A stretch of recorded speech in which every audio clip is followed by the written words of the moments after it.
Hello, dear viewers. Do you know what? Recently, I just had the golden opportunity to speak with attorney Ken Ziegler, a Canadian immigration lawyer and a longtime friend of Nan's Visa. So I sat down with attorney Ken to chat with him about Canada and its immigration plans moving forward. Well, it was a pretty long conversation, so we will be splitting this into 3 segments for you. So for today's segment, Attorney Ken talks about the student pathway, the responses that the government of Canada has made that affects international students, and also we will talk about as to whether or not this is still a good time for Filipinos to study in Canada. I have to say that there are a lot of really good points in this video, so I hope that you get to watch it till the very end. So this is how the first part of our interview went down. Enjoy. How were you connected to or affiliated with Enhanced Visa? Bit of a story. The former ambassador to the Philippines from Canada, good friend of mine, introduced me to another fellow down the street from you in Cebu. He was the honorary consul general, Robert Lee. Oh, Mr. Lee. Okay, so I got to know Robert Lee, and as time went by, he came to understand the work that I do. And unknown to me, but known to Robert Lee, he had another friend by the name of Paul Dumont. Yeah. And in his own quiet time, he started to realize that there was a synergy between the work that I have been doing and the work that Paul was doing through Paul and Eden, and of course the whole crew doing through Enhance. And it was Consul General Robert Lee who then arranged a tea one day. This was back in about, I think, maybe 2006, somewhere in that area, between Paul and myself. And things developed from there. And very quickly, I was able to meet Eden as well. And we formed both personal relationships and business relationships. And we've worked together since then. Wow, amazing. Wow, that was a long time. You have a long relationship with Enhanced Visa and Sir Paul and Madame. So, Attorney Ken, how has your experience working with Enhanced Visa been? Very good, actually. I have always promoted the company, and first and foremost, all the staff is impressive. Everybody does a great job. Thank you. I don't say this for the sake of saying it, but I find that when I have an opportunity to visit the office, it's truly a joy. Everybody is very enthused about the work. I think they all genuinely care about what they're doing. There's a strong sense and understanding that the clients that they have need help. They're looking for a better opportunity for themselves and their families. And the people at Enhance are there to basically find a pathway to whether it's Canada, United States, Australia, New Zealand, to help people find a better life. And without question, everybody that I've interacted with at Enhance seems really to be on the same page, and they just want to help their fellow citizens. Nice to see. And that probably means as much to me as anything, really. Thank you very much. Coming from you, Attorney Ken, that is so meaningful to us. Really, our heart is for our clients, for their future, and you sensing that genuineness and sincerity is something very meaningful for us. If you're able to feel that, perhaps our clients, we are confident, are also able to feel that as well. Yes. Well, we're in a bit of a unique industry, and it goes without saying that there are unfortunately, a number of people in the industry that are perhaps less than trustworthy, and maybe their considerations are less about the needs of their clients and more so about their own personal benefit or gain. Mm. And those are not considerations that Enhance or myself have. Mm. I think we all realize that when our clients succeed, we succeed. And Mm. so Yes. the key Yes. to all of this is to try to get the people comfortable, Mm. uh, Mm. develop that working relationship and the trust, Mm. and Mm. help them down the pathway that basically gives them a better life. I Mm. relate to all of this particularly close to home. Mm. Uh, Mm. I happen to come from a background where the people around me when I was a young lad were mostly immigrants and primarily from Europe. Okay. And the motivation that brought those people to Canada Mm. is exactly the same motivation that brings people from the Philippines Mm. to Canada. Mm. Simple as we want a better life for our children. Yes. Yes. So it's as true today as it was 50 years ago, 100 years ago, 200 years ago when people first came. And Mm. I think we all have a strong sense of that. Mm. Yes, we do. Thank you very much. And the enhanced visa, you're right, Attorney Ken. It is really our passion. People do see Canada as a light that they can move towards, and one of the things that our clients feel thankful for is to have someone to partner with, someone that they can trust, someone who has their interest, best interest at heart. And so throughout the years, we have come up and coined the acronym SWIM, which stands for study, work, and immigrate, to help our clients. So from an immigration lawyer's perspective, Attorney Ken, perhaps two things.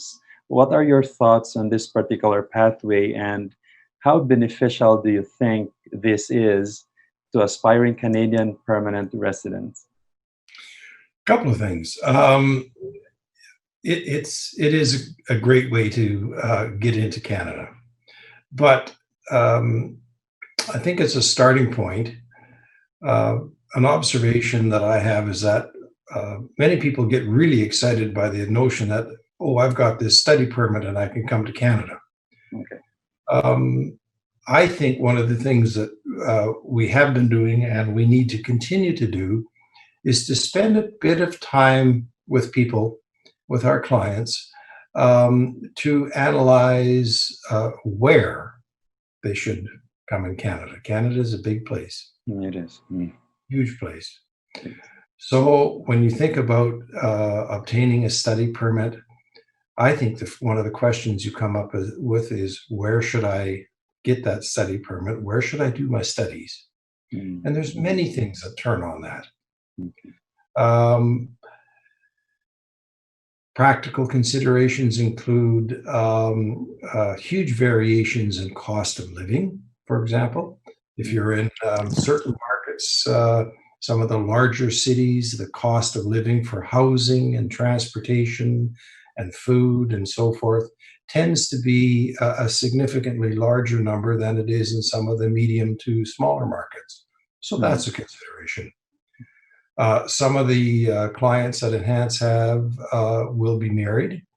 Mm. And Yes. one of the things that I think always we need to do in the early stages is to ask the spouse, he or she, whether or not they're interested in coming and getting a spousal work permit, so Mm. that when one of the parties is, of course, doing his or her studies, Mm. the other partner can actually work and help to pay the bills. Mm. That's an important issue to talk about because depending on where you go in Canada and the profile of the spouse. You need to kind of look for where the best opportunity is to find a job and so forth. Mm. I think another thing that we need to really, really spend time, and maybe even more so given what's going on in the world today, is to maybe look at our crystal ball a little bit and say, where will the best employment opportunities be? Mm. Okay. I think in the Western world, one of the things we've struggled with is that a lot of people go through programs and following graduation, they end up in a market where there's no demand for their services. Mm. Mm. There's no sense being a plumber if nobody wants to hire a plumber. No sense being a rocket scientist if nobody wants to hire a rocket scientist.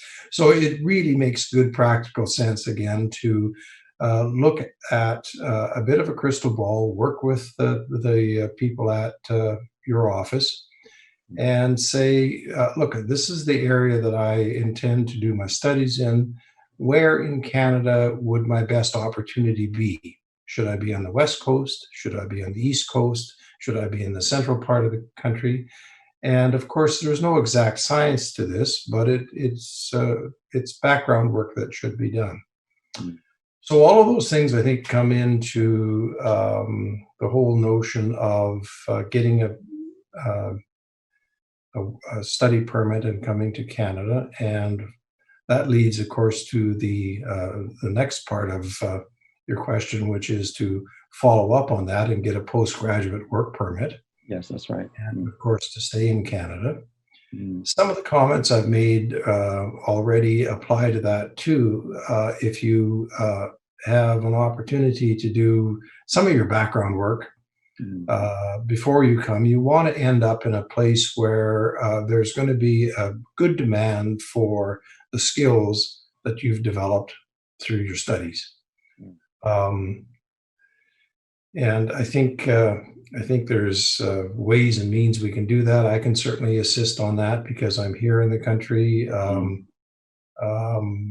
Certain of the enhanced staff already have a very good sense of this, and I think we should encourage clients to do more than just say, get me a piece of paper that get me from here to Canada to study. I think there's value added that we can provide to those clients. This is one of the things that, in my view, continues to distinguish the services that Enhance can provide to its clients as compared to somebody else down the street who simply fills in the blanks and gives you a piece of paper and says, good luck. That's right. That's right, Sir Ken. That our concern for our clients really shows because we are really concerned about their future. We want to be sensitive to what is going on, most especially in the midst of the global pandemic, when we are moving towards the new normal. And Canada has made a lot of adjustments. And talking about the PGWP, one of those being the special reform of the postgraduate work permit, especially for international students who are unable at the moment to travel to Canada right now. But as long as, it seems like that as long as they complete at least 50% of their studies in Canada, they will be granted a 2 to 3 years of PGWP. My question for you is, what are your thoughts on this? How do you think this benefits international students? Well, the background on that is, and I think the policy is this, from a Canadian perspective, we've invested as a country in international students. And we continue to invest. We're Canada, Australia, United States, 3 top countries in the world attracting international students. We invest heavily in this. From a public policy perspective, what we don't want to see happen is to bring international students into our system and then lose them. We want to keep them. Okay. So the reason that I would point all of that out to you is that there will be accommodations made given current circumstances to make sure that the system will adjust to allow people to actually qualify and get a work permit and stay in Canada. And that's the core piece that we all need to keep in mind. It's something that goes virtually from the highest office right through all of our education institutions, universities, technical colleges, and so forth. Once you become part of our family, we don't want to let you go. We've invested in you. We look at students as a good part of our future, and we want them to be well placed and actively engaged, and ultimately the hook that keeps those people in the system is exactly the same thing that they're looking for, which is permanent resident status. That's a tremendous comfort. On that. Yes. That's a tremendous comfort for those aspiring Filipinos going through the student pathway, knowing that they want Canada, but Canada also wants them in return. We need them. You need it. Yes. Yeah. Wow, that's beautiful. If you look at the numbers, I think we're currently about 650, 700,000 international students, and that's growing. The trend lines among the universities and the technical colleges and within industry clearly show that this will continue. A good source of the skilled workers, the technical people, the professionals that will be, critically important in Canada's future are going to come from students going through international programs of a whole variety. And so you can see very quickly why the public policy still is to say, once we get you into our system, you're going to have to fight us to leave because we don't want to let you go. Wow, that's beautiful. That's just the way it has been. It doesn't get expressed, in quite those direct terms. But if you scratch the surface a little bit and look underneath why these programs are drafted the way they are, that's what it's all about. Wow. We want you in our system, and we want to keep you. And when you look at these issues from a not from the human side so much, but from the economic side, there's a whole cadre of people who clearly understand that drivers in our economy, people who are buying houses, who are buying consumer goods and cars, developing their families and sending kids to school and going to our churches and participating in all of our various events and institutions. A good significant number of that are people coming in from outside of Canada. So it's recognized that this is a significant driver of the Canadian economy. And so if to follow that theme just a little bit, if people wonder, well, what's going to happen after the COVID passes, good things are going to happen. What's going to happen? We will be where we were before. And in order to drive the economy and keep us going, it will be important for Canada to continue to bring and retain immigrants. So I trust that we were able to inspire you today. So keep posted for the continuation of our interview. In the second video, Attorney Ken and I will be talking about how COVID-19 affected Canada and how it affects aspiring Filipinos just like you who want to immigrate to Canada. But of course, don't forget to subscribe and click on the notification bell to be the first to watch our latest videos. Until then, this is your friendly neighborhood visa advisor, Hank Bedwell. God bless you.